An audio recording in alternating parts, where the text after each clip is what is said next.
Hello guys, welcome to my channel to a new blog. আজকে সকাল সকাল খাবার দিয়ে ব্লগটা শুরু করছি। ঘুম থেকে উঠে আজকে একটু দেরি হয়ে গেছিলো, সেই জন্য মাকে বললাম যে আজকে ভাতই খেয়ে নিই। তখন মোটামুটি রান্না কিছুটা হয়ে গেছিলো ওই কারণে। তো 11:30 বাজে তখন, তো সেই জন্য আমি ভাত খেয়ে নিলাম। আর আমারই আলু চোখা, মানে আলুগুলো পেঁয়াজটাকে ভেজে তার সাথে শুকনো লঙ্কা ভেজে আলুটাকে কড়াই নেড়ে দেওয়া যে আলু চোখা হয়, ওটা খেতে আমার খুব ভালো লাগে। তার সাথে মুসুরির ডাল আর মাছের মাথা তো আমার ফেভারিট। তো ওটা ছিল বলে আমি খেয়ে নিলাম। খেয়ে বিছানাটা দেখলাম গোছায়নি, তো বিছানাটা গুছিয়ে নিলাম। গুছিয়ে নিয়ে চলে গেলাম পরের রান্না করতে। তো ওইটা যেটা খেয়েছিলাম আগের দিনের ডাল ছিল, ওটাই ভাত আর মাছটা মা গরম করেছিল, চাটনিটা করেছিল। তো আজকে তরকারি করছিলাম, এটা হলো চিচিঙ্গে, যেটা আর একটা নাম হলো হুপ্পা বলা হয় মনে হয়, আমি ঠিক ভুল বললাম কি জানি না। মরলা মাছ দিয়ে তরকারিটা করব, তো তোমরা ভিডিওটা দেখতে থাকো।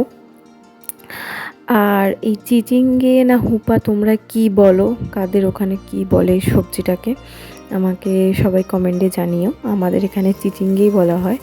তো আলু পেঁয়াজ দিয়ে আর পাঁচ ফোড়ন দিয়ে আমি সবজিগুলো একটু ভেজে নেব। ভেজে নিয়ে এটাকে আমি এখন মশলা দেব না, জল ঢেলে সেদ্ধ করতে বসিয়ে দেব।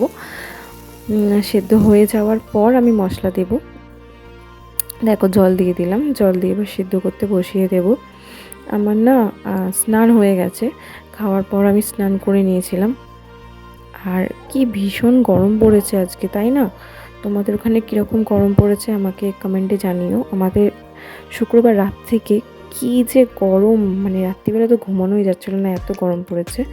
দেখো তার মধ্যে তরকারিতে আমি দিয়ে দিলাম লঙ্কা, হলুদ আর জিরে গুঁড়ো।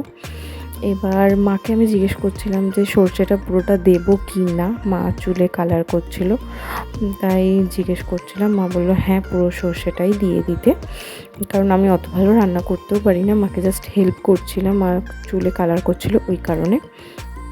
তো সব মশলাটা দিয়ে সর্ষেটাও দিয়ে ভালো করে চাপা দিয়ে দিলাম জল ঢেলে। তারপর এন্ডে মাছটাও দিয়ে দিয়েছিলাম। তো এবার তরকারিটা হলে মাই নামিয়ে নেবে, এবার ফুটে যাক। তো এই দেখো বাপি মাকে কালার করে দিচ্ছে, কারণ মা কালারটা প্রপারলি ভালোভাবে করতে পারে না, তো সেই জন্য বাপি করে দিচ্ছে। তারপর মা বানিয়েছিল শিঙ্গি মাছ না, কী বলে এটাকে, মাগুর মাছের তেল ঝাল বানিয়েছিল, এই দেখো। আর পটল ভাজা করেছিল। তারপর এই চাটনিটা কালকেরই ছিল, মা ফ্রিজ থেকে বার করে গরম করে নিয়েছে, যেটা আমি সকালে খেয়েছিলাম। আর এই চিচিঙ্গে দিয়ে মোরলা মাছ দিয়ে একটা তরকারি করেছিল, যেটা খুব ইয়ামি হয়েছিল। মোরলা মাছ কার কার খেতে ভালো লাগে আমাকে কমেন্টে জানিও। এই মোরলা মাছটা দেশি মোরলা নয়, এটা ছিল সামুদ্রিক মোরলা। দেশি মোরলাগুলো আরও বেশি টেস্টি হয়। ওইটা খুব কামড়ায় লোককে।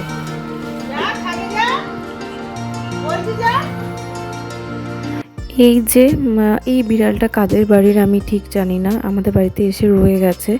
আর আমার পশু থেকে প্রচণ্ড অ্যালার্জি, মানে পশুর লোম এইসবে আমার চোখে প্রচণ্ড অ্যালার্জি। তো এই বিড়ালটা থেকে আমার প্রচণ্ড অ্যালার্জি হয়েছে। এখন আমি এই কদিন ধরে রিসেন্ট ব্লগ করতে পারছি না, শুধুমাত্র অ্যালার্জির জন্য। আমার চোখের মনির চারিদিক দিয়ে পুরো ফুলে গেছে, মাংসটা ঢেকে যাচ্ছে শুধুমাত্র বিড়ালটার জন্য। বিড়ালটা ঘরে ঢুকে পড়ছে, আর ওর যে লোমগুলো উড়ে আমার চোখে এত অ্যালার্জি হচ্ছে। কাদের বিড়াল তাদের, এই বিড়ালটা যাদের তাদেরকে বারবার বলা হচ্ছে যে তাদেরকে যেন বিড়ালটাকে যেন বাড়ি নিয়ে চলে যাওয়া হয়, কিন্তু কেন নিতে আসছে না আমি জানি না। আর বিড়ালটা এতটাই ভালো, মানে সব দিক দিয়েই ভালো, কিন্তু ওর কারণে আমার প্রচণ্ড অ্যালার্জি হচ্ছে, আমি কি করব। আর বিড়ালটাকে কাকিমা খেতে দিয়েছিল, আর কুকুরগুলো দেখছিল। আর আগের দিন ঝড় বৃষ্টি হয়েছিল, তার চারপাশটা দেখতে পাচ্ছ কি অবস্থা, পুরো গাছ ভেঙে গেছে। আর আজকে খুব সুন্দর রোদ বেরিয়েছিল, আর খুব গরমও ছিল প্রচণ্ড আজকে, ঝড় হওয়ার পরেও। তো আমি ছাদে বসে বসে এখন বিস্কিট খাচ্ছি, ও যে কাজু বিস্কিটগুলো হয় না, যেগুলো ছোটোবেলায় খেতাম, ওগুলো খাচ্ছি। এইবার দেখো সূর্যটা অস্ত যাওয়ার সময় এসে গেছে, এখন প্রায় 6টা বাজে। কি সুন্দর লাগছে না, সূর্যটা লাল হয়ে এসেছে। আজকে আমার পড়ানো ছিল না, তো তারপর ভাই আর আমি চলে যাই একটা ফোনের দোকানে, এই দাদাটার দোকানে। এখান থেকে ভাই মায়ের জন্য ফোন কিনেছিল সারপ্রাইজ দেবে বলে, মায়ের মা বাপির অ্যানিভার্সারিতে। তো আজকে ছিল না অ্যানিভার্সারি, বাট কালকে ছিল, তো তখন ওই সারপ্রাইজটা দেবে বলে আজকে ফোনটা এসেছিলো, তো সিমটা আমরা লাগিয়ে নিয়ে চলে এলাম। তো দেখো তোমরা ভিডিওটা। মা এখনও জানে না যে মাকে কি দেওয়া হবে, তোমরা ভিডিওটা দেখো তাহলে বুঝতে পারবে। আর কিছুই হবে না, শোনো। যাই যাই ঠিক রান্না সবে 7টা বাজে, এবার চুল আসছি।